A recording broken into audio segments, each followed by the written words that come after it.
Welcome to my channel. നമ്മൾ ഇന്ന് തയ്യാറാക്കാൻ പോകുന്നത് നേന്ത്രപ്പഴം കൊണ്ട് പ്രഥമൻ. അത് വളരെ ഈസിയാണ്. എങ്ങനെയാണെന്ന് നമുക്ക് നോക്കാം.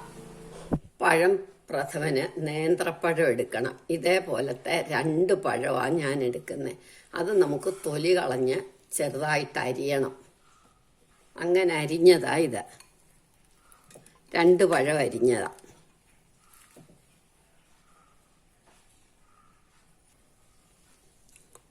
ഇനി നമുക്ക് ഇതിനകത്തേക്ക് നികക്ക വെള്ളം ഒഴിക്കണം.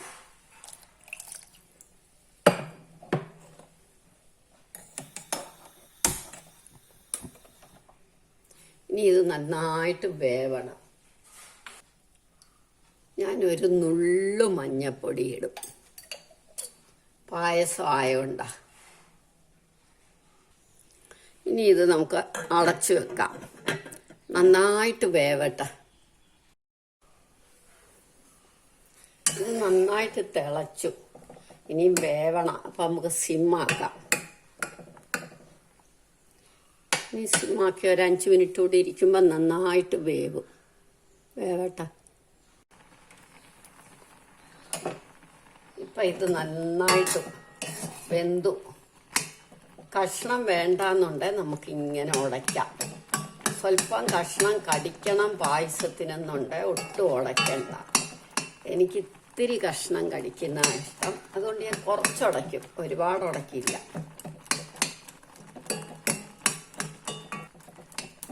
കുറച്ചൊന്നുടയ്ക്കും. ഇനി നമ്മൾ ഒരു 250 ഗ്രാം 1/4 കിലോ ശർക്കര ഞാൻ ഉരുക്കി വെച്ചിരിക്കുക. ഉരുക്കി കട്ടിയാക്കി വെച്ചിരിക്കും. കുറച്ച് ശർക്കര എടുത്ത് ഉരുക്കി കട്ടിയാക്കി വെച്ചിരിക്കും. അപ്പോൾ നമുക്ക് എടുക്കണേലും എളുപ്പമാണ്. ഇനി ഇത് നന്നായിട്ടൊന്ന് വഴറ്റണം. എന്നിട്ടേ തേങ്ങാപ്പാൽ ഒഴിക്കാൻ പാടുള്ളൂ. ഇതിൽ കിടന്നൊന്ന് വഴലണം. ശർക്കരയ്ക്കകത്ത് കിടന്ന് നമ്മൾ ഇളക്കി വഴറ്റണം നല്ല വൃത്തിയായിട്ട്. പുളിസത്തുണ്ടാക്കുന്ന മാതിരി നമ്മൾ ശർക്കരയും വെള്ളത്തിൽ കലക്കി അരിച്ച് ആദ്യം വെള്ളത്തിൽ കലക്കണം. അത് കഴിഞ്ഞ് അരിക്കണം. നന്നായിട്ട് കലങ്ങി കഴിയുമ്പോൾ അരിക്കണം. അരിച്ചിട്ട് നമ്മൾ അത് അടുപ്പേ വെച്ച് ഉരുക്കി അങ്ങ് വറ്റിച്ച് വെച്ചാൽ നമുക്ക് ആവശ്യത്തിന് എടുക്കാം. എപ്പോഴും ഉരുക്കണ്ട.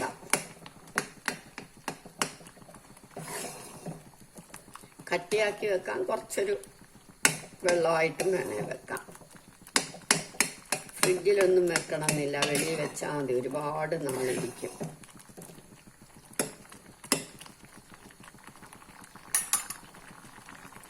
ഇനി അത് വഴലട്ടെ.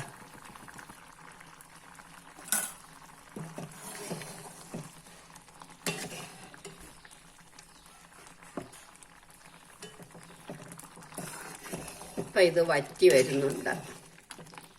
ഞാൻ ഈ സമയത്ത് തേങ്ങാപ്പാൽ എടുക്കുമായിരുന്നു. തേങ്ങാപ്പാലും നമുക്ക് തേങ്ങാപ്പാൽ എടുത്തിട്ട് 1ഉം 2ഉം പാലെടുത്ത് നന്നായിട്ട് എടുക്കണം. നന്നായിട്ട് പിഴിഞ്ഞെടുത്ത് 1ഉം 2ഉം പാല് മതി. സ്വതേ നമുക്ക് തേങ്ങ ഒരുപാടുള്ളപ്പോൾ 1ഉം 2ഉം പാലെടുത്ത് ഒന്ന് ചൂടാക്കണം. എന്നിട്ട് നമ്മളൊരു കുപ്പിയിലൊഴിച്ച് ഫ്രീസറിൽ വെച്ചാൽ അതും ഇരിക്കും. ഒന്ന് ചൂടാക്കി സിമ്മി വെച്ച് ഒന്ന് ചൂടാക്കിയാൽ. ഇതിപ്പോൾ അങ്ങനല്ല.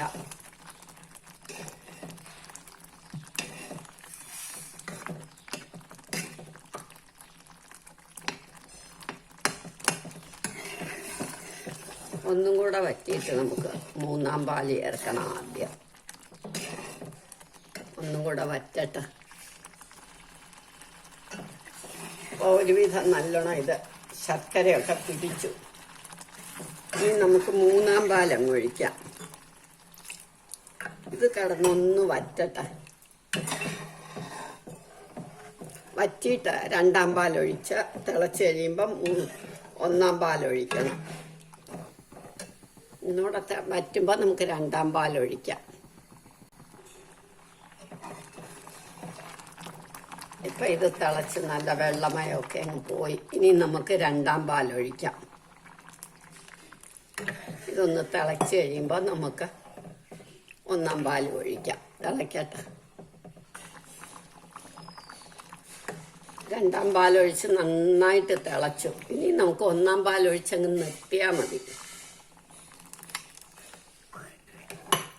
ഓട്ടുപാത്രം ആയതുകൊണ്ട് അതിലിരുന്ന ആയിക്കോളും. നമുക്കിത് സ്റ്റൗ ഓഫാക്കാം. ഇനി നമുക്ക് സ്റ്റൗ ഓഫാക്കിയല്ലോ, ഇതങ്ങോട്ട് വാങ്ങി വെച്ചിട്ട് അണ്ടിപ്പരിപ്പ് മുന്തിരിങ്ങയൊക്കെ വറുത്തിടാം.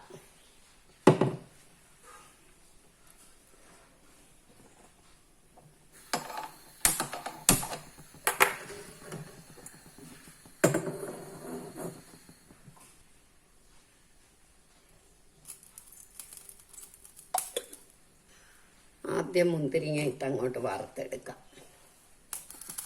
പഴപ്രഥമൻ ചിലർക്ക് നന്നായിട്ട് അങ്ങോട്ട് ഉടയ്ക്കുന്നതാണ് ഇഷ്ടം. ഞങ്ങൾക്ക് രണ്ടാൾക്കും അത്ര ഉടയണ്ട. നമ്മൾ പായസം കുടിക്കുമ്പോൾ ചെറുതായിട്ടൊന്ന് കടിക്കണമല്ലോ, അതുകൊണ്ടാണ് ഞാൻ അധികം ഉടയ്ക്കാത്ത. നല്ലോണം ഉടയണം എന്നുള്ളവരെ നന്നായിട്ട് ഉടഞ്ഞിട്ട് എടുത്താൽ മതി.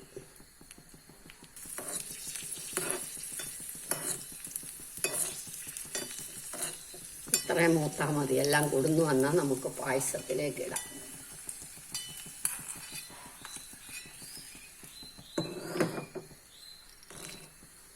ശർക്കര ഉരുക്കി വെച്ചേക്കണം, അപ്പോൾ എളുപ്പമുണ്ട് നമുക്ക്.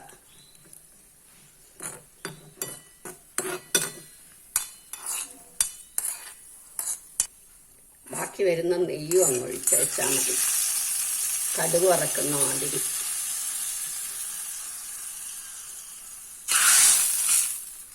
നമ്മളുടെ നേന്ത്രപ്പഴം പ്രഥമൻ റെഡിയായി. എല്ലാവരും ഇത് ട്രൈ ചെയ്ത് നോക്കണം. ഇഷ്ടമായെങ്കിൽ ലൈക്ക് ചെയ്യണം, സബ്സ്ക്രൈബ് ചെയ്യണം.